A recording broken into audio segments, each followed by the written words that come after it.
Today I want to explain the flower pointillism assignment. So you will see it written about in your sketchbook on page 39.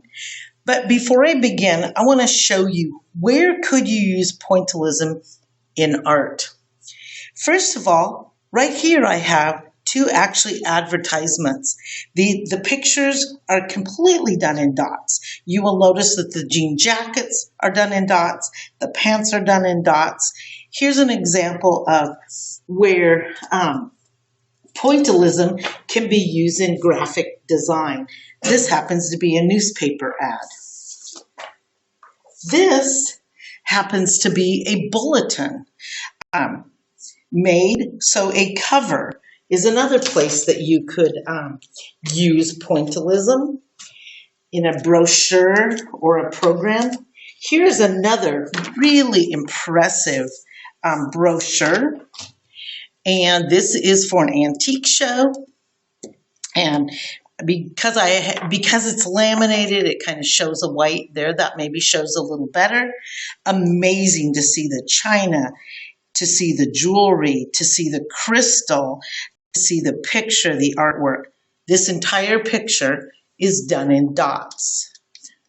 I am going to enlarge it so you can see it even better, because I think this is a super, super impressive piece of artwork done, graphic design. It's completely done in dots, and it's something used as a used in graphic design. Here's a picture that I did, and I used all dots to create my French horn here, and I actually made a Christmas card. And the picture that I did is a French horn. Here's another artist student of mine, and she did a composition of 3 dogs. And looking up close, you will notice that every single dog's face is done in nothing but dots. Notice the dark areas, notice the white areas, notice the middle shades, notice how areas of dots are done to give the indication of fur. Here's another brochure that I actually got out of a newspaper, and it's a picture of Martin Luther King. His entire face is done in dots. Notice the definition of his eyes and his nose and his lips and his face hair. Pretty impressive. So that's how pointillism can be used in art. I'm going to now explain to you what you're going to do. You are going to choose a flower from the given set of flowers, and you will notice in your Google Classroom that I've put a slideshow of a variety of flowers to choose from. And then what you're going to do is, once you've chosen a flower you like, you are going to take a piece of board, and you are then going to begin drawing very lightly with your pencil a flower of your choice. So use your pencil to give your basic outline. I will show you one done.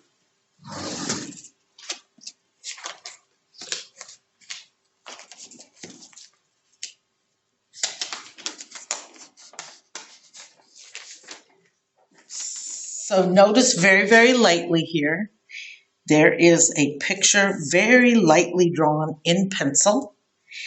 Then you will erase your grid, and you will be left with a pencil line drawing. Notice no shading.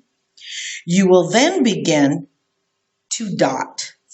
Your whole goal is to capture value shades with the use of dots. So if I go back into the sketchbook, you're going to draw a flower using all dots. Step 1, you're going to choose your flower. Step 2, you're going to draw your flower on your whiteboard. Then you are going to erase your grid. This one, the grid has been erased. Step 3 is to capture the value shades with dots.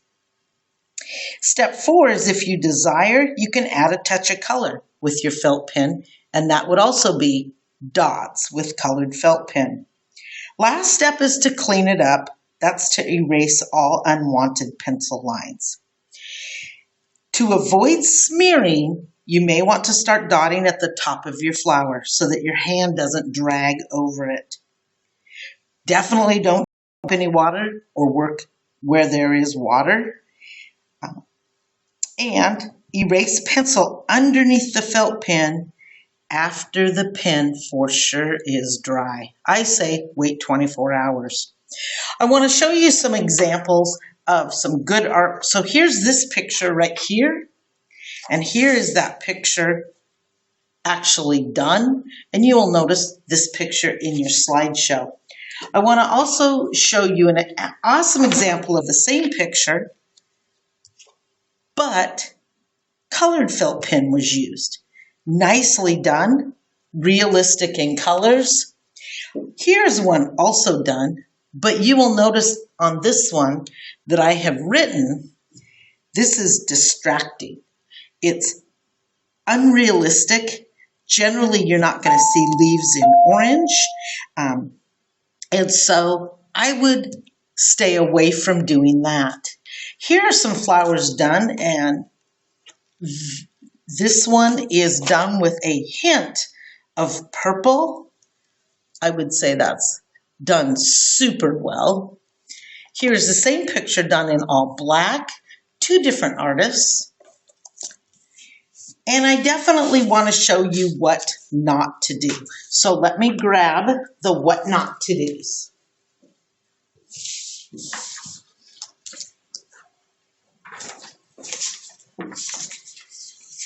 So you will notice in this one here that what happens is if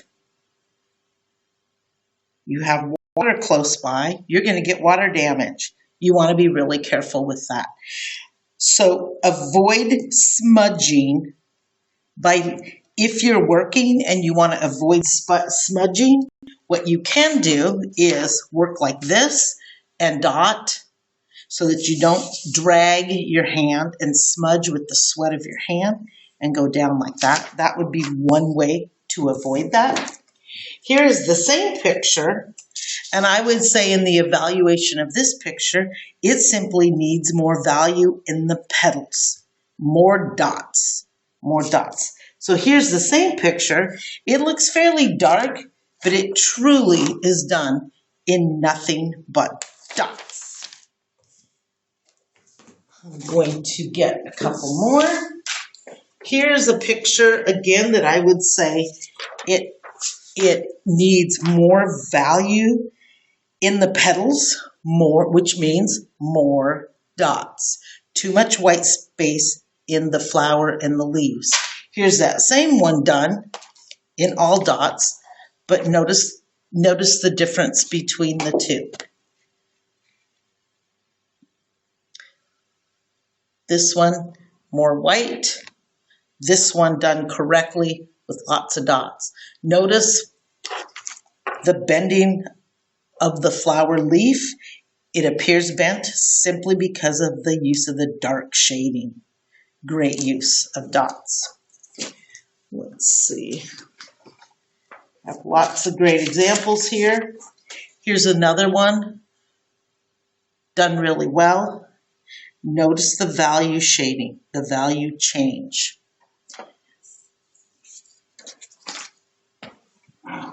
So your assignment will be to create value shades with the use of dots only. And you can notice right here, light value is few dots spaced out. Middle value, more dots closer together. Dark, lots of dots close together piled on top of each other. Adding color is just simply a choice. It is not a requirement of this assignment. In fact, if you choose to add a hint of color, I would say do it at the very, very end. And where there are darks with your black, add some color into that dark area. But that again is simply a matter of artist choice.